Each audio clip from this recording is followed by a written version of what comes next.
Well, hello. Today we're going to be talking about how to get your Florida contractor license.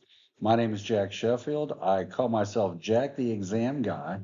And you see my phone number there, 904-755-4111. Always feel free to call me if you have any questions. If you're ready to take the next step in your construction career, getting your Florida contractor's license is a major milestone, but the process can feel overwhelming without the right guidance. I actually remember the first time I went into the local building department to get my very first contractor's license to get a little information. So I went to the licensing department because every county has a licensing department as well. And I left there more confused than I was when I got there. So I'm going to try to give you a little guidance in this video. Now, this is about getting a state certified contractor's license. All right. This is not about getting your local county licenses. Generally, people are not getting the county licenses nearly as much as they are the state licenses now. And for good reason, because you can go anywhere in the state with a state license. If you get a local license, you can only operate in that local jurisdiction or in a jurisdiction that reciprocates. So, whether you're pursuing a general contractor, roofing, HVAC, plumbing, electrical, or any other Florida contractor license, the journey involves two key components: passing the required state exams. Okay, and that's what I specialize in, Jack the Exam Guy. Okay, and then number two, submitting a complete approved application. So that's going to be step two. In this short introduction, we'll break down the testing process, including the business and finance and the trade exams, and the licensing application, which involves proving your experience, financial stability, and background qualifications. Whether you're just starting out or refining your path, this presentation will help you understand how to qualify, prepare, and succeed in becoming a licensed contractor in Florida. Okay, the testing process. The testing process consists of two areas of knowledge. The first is the business and finance, and the second is the trade. All contractors must pass the business and finance exam to obtain a license. The business and finance exam is generally taken first, as the information learned in the process of preparing for the business and finance exam is usually needed for the trade exams as well. All exams are open book. A passing grade of 70, okay, is needed for the construction exam and 75% for the electrical exam. And most candidates do use an exam preparatory service such as Check the Exam Guide. Let's talk about the business exam first. The exam is 6.5 hours and there are 120 questions which are graded. There are also 5 additional pilot questions which count neither for you or against you. Now, what is a pilot question? Well, what the state likes to do is they like to test questions out before they become official questions. They want to see if anybody's had any complaints about the questions, because you can complain. If you see a question that you don't like on the exam and you feel like there's not a correct answer, or so maybe it's worded incorrectly or something, you can actually, file a complaint about it. And they want to see how many people got it right, how many people got it wrong, and so forth. And so they do some metrics on these pilot questions. But there's 120 that actually they are going to count for you or against you. But I like to tell you about those extra 5 because they'll tell you there's 120 questions on this exam, but there's actually 125. Okay. Now, the business exam encompasses a wide range of business, financial, and contract related topics. The exam topics do not necessarily reflect what a typical contractor experiences in the normal course of business. Therefore, even the most experienced and accomplished contractors can benefit from working with an exam specialist who can guide the candidate through the most relevant materials needed to master to be successful on the exams. Let's talk a little bit about the manuals. Okay, for the business manuals, there are basically 3 reference manuals needed for the business and finance exam. Those are the Florida Contractors Manual, the Builder's Guide to Accounting, and the AIA documents. Now, there's actually 3 AIA documents, but they're usually just kind of grouped as one. You have the 201, the 401, and the A701.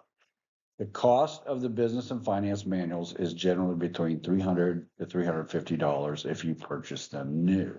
Now, if you are thinking you might want to try to save some money, you can actually purchase these manuals used. You can go onto Craigslist or Facebook Marketplace or something like that. And older manuals sometimes have the same information as the current manuals. For my students, if you find manuals online, if you'll take a picture, you'll send me the link. I will tell you if those are good manuals to use or if they're outdated and you should look for something else. Now let's talk about the trade exams. Okay, the trade exams test the knowledge of the candidate with regard to the particular trade in which the candidate is getting licensed, of course. Now, general building and residential contractors are required to pass 2 trade exams. You've got one called the contract administration, which focuses on the aspects of administering a contract, okay, a construction contract. And the second is the project management, which focuses more on the knowledge needed to supervise a construction project. The other categories, such as roofing, plumbing, HVAC, etc., are required to pass 1 trade exam, which focuses on the specific aspects of that trade. The number of questions and the time allowed to test vary according to the trade.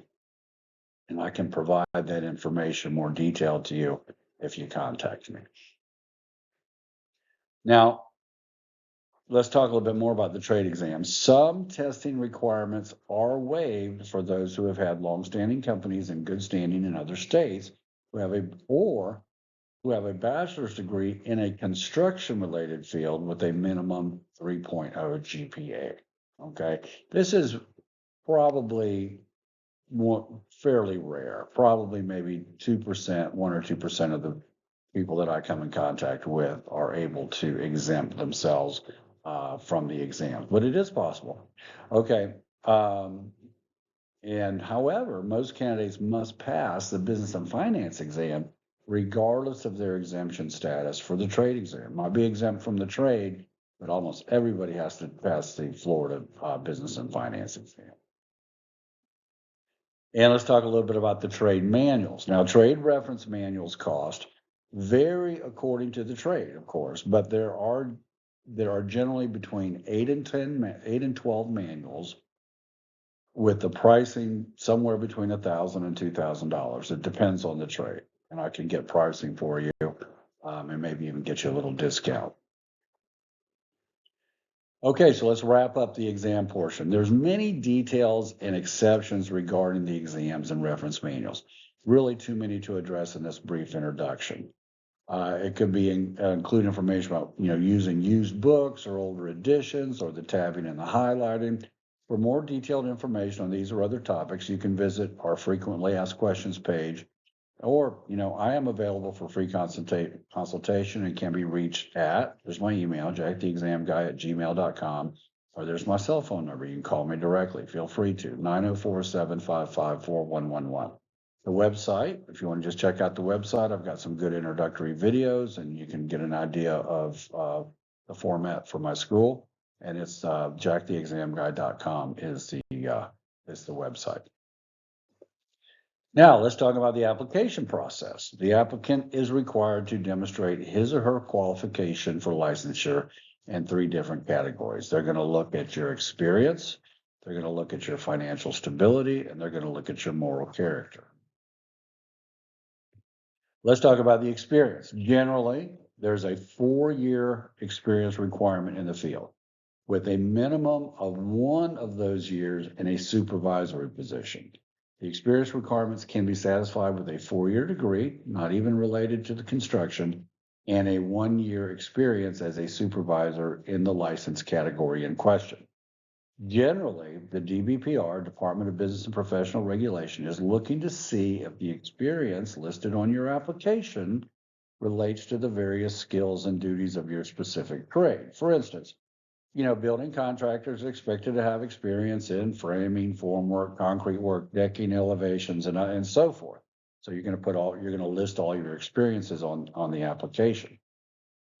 And then the application reviewer is going to be looking to see if the contractor you worked for to gain your experience was licensed to perform that type of work in the time frames you worked for that contractor. So they'll look to see if all these time frames, you're saying you worked for contractor XYZ, they're going to say, at a particular time frame, the reviewer is going to look up that contractor and say, okay, that person was licensed at the time you said you worked for them. If all those dates line up, then that's basically the criteria they use to determine that everything is good.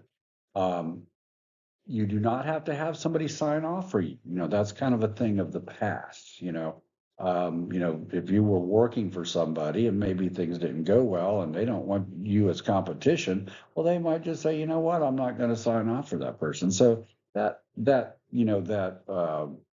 signing off, having another contractor sign off is not the way they do that anymore.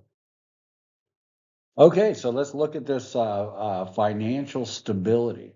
The candidate will need to provide proof of a 660 or better FICO credit score. Okay, and if that's not possible, but there are remedies. All right, so the contractor candidate may be required to post a bond. All right, or the contractor may be required to take a financial responsibility course. So there's some things that you can do to get around the 660, or you might just be put on probation. That could happen as well.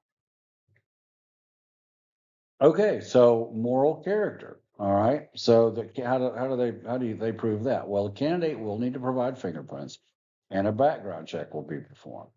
Now, a criminal history will not automatically disqualify a candidate. The type and severity of the offense will be considered, of course.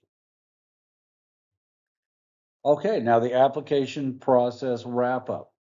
There may be many details and nuances to navigate through in the application process. A large percentage of candidates use application processing specialists to guide them through the process so there will be a better chance of the application being approved without delay. For some candidates, it's a simple process. The experience is solid, easily demonstrated.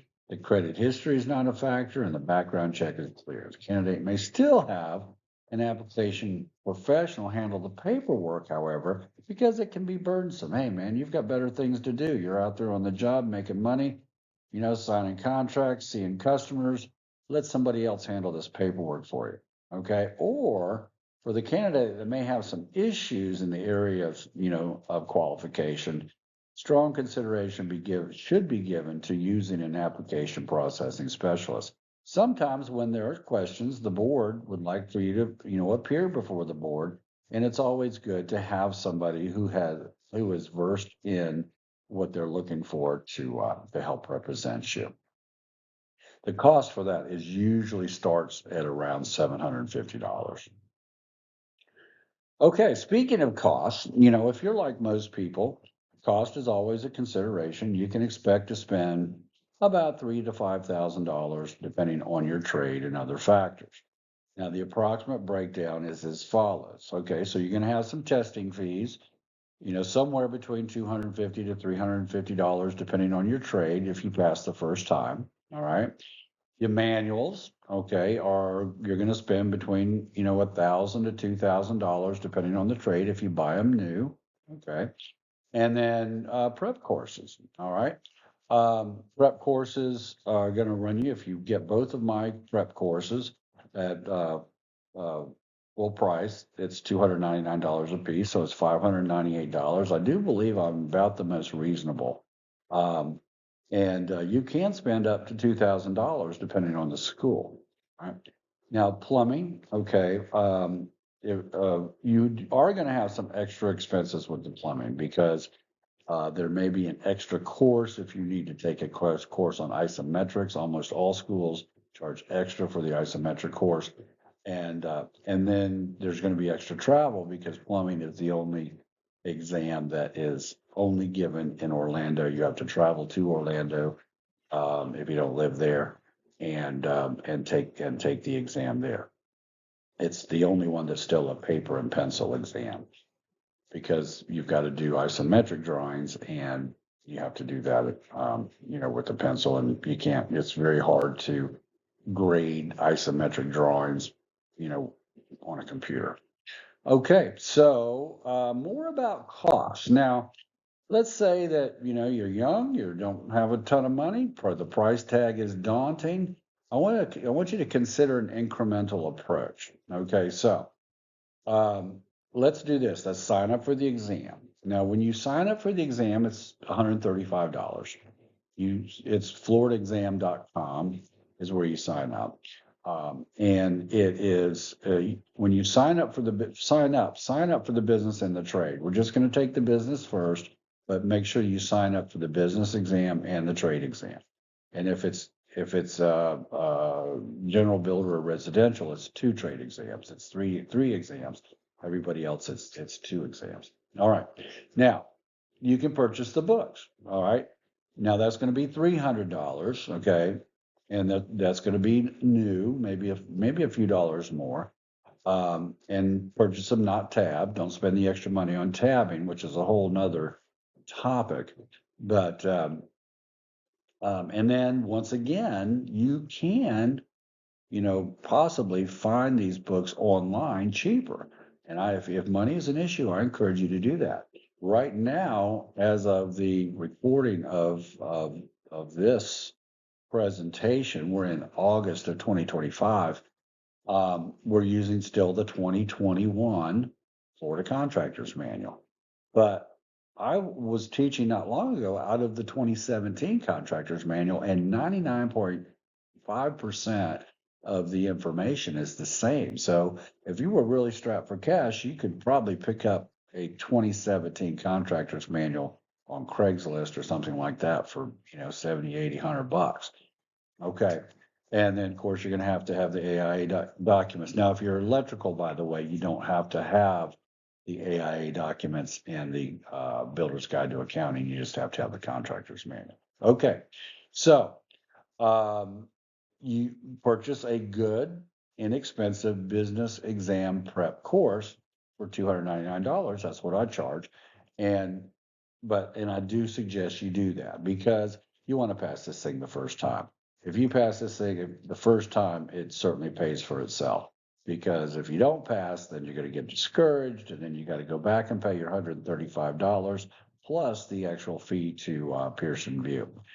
That's the vendor. So you're going to take that business exam. So you're going to sign up for the exam for $135. You're going to buy some business books, or if it's electrical, just one business book. You're going to purchase a good exam prep course. You're going to take that. And then you'll take the business exam, and that's $80. So you're spending a few $100s at a time, but at least you're not having to, pay that whole $300, $3,000, $4,000, $5,000 at a time, because some of these schools they'll talk you into spending, several $1,000s right off the bat. Okay. So you take the business exam, boom. If you pass the business exam, which is highly likely, all right, if you study hard, take a good prep class, then you're going to feel really, really motivated. You know that you can pass these exams, you pass an exam, and then, okay, so you got to spend a little bit more money now, but you're feeling a whole lot better about it. All right. So you can purchase the trade manuals. Once again, new or used. If you try to save money, think about getting some used books. Used books are just as good as new. Older editions are allowed into the exam, and sometimes they're just fine. They're just, maybe a couple of words are different, or sometimes there's almost no difference between an older edition and a current edition. I've actually found where the test questions come out of the older editions, and maybe the newer editions have changed, and the information is not in the newer editions, but it's in the older editions. All right. And I do offer a free service for my students. If you find something online, you send me the link. I'll look at it, evaluate it, and tell you whether or not I advise you to purchase those books or not. Okay. And then, of course, when you get your trade books, you're going to purchase the trade exam prep. Okay. So the trade exam prep, my courses are all $299. and and then you study the books, and then you take the trade exams. They're going to be $40. If it's a general builder or residential, you'll have two of them. If they're one of the other ones, you're going to have one. I believe most of them are $40 when you go to Pearson View. You've already paid the 135, okay, and now you just have to pay Pearson View. So you can do this incrementally, and it doesn't seem like it's so expensive. And then on the application, hey, if you have done if everything looks good, your experience looks good, your credit looks good, your background check looks good, you might do the application yourself to save some money. And then and you can give that a shot as well and save some money that way. So there is a way to do this economically. All right. So we're going to wrap this up. This has been, we've been talking about getting your Florida contractor's license. My name is Jack Sheffield. Once again, I call myself Jack the Exam Guy. My email, you're welcome to email me at jacktheexamguy@gmail.com. And the website is jacktheexamguy.com. There's my phone number, 904-755-4111. I only do exam prep because customer service is paramount for me. I want to be the one that answers the phone when you call. If not, I will call you back. Okay. You're not going to get somebody that works in the front office and get a promise for a call back or something like that. If you email me, you're emailing me directly. I'll email you back. I'll text you back. I'll call you back. Try to answer the phone if you're calling. Now, and the reason I only do exam prep is because that's what I do well, and I let other people do what they do well. All right. For your manuals or for your application processing, I can refer you to some best in the business. All right. And the cheapest in the business, the least expensive. So that's going to wrap it up. Finally, I'd like to just tell you, don't let anybody tell you you don't know Jack, because now you do. And I appreciate you listening.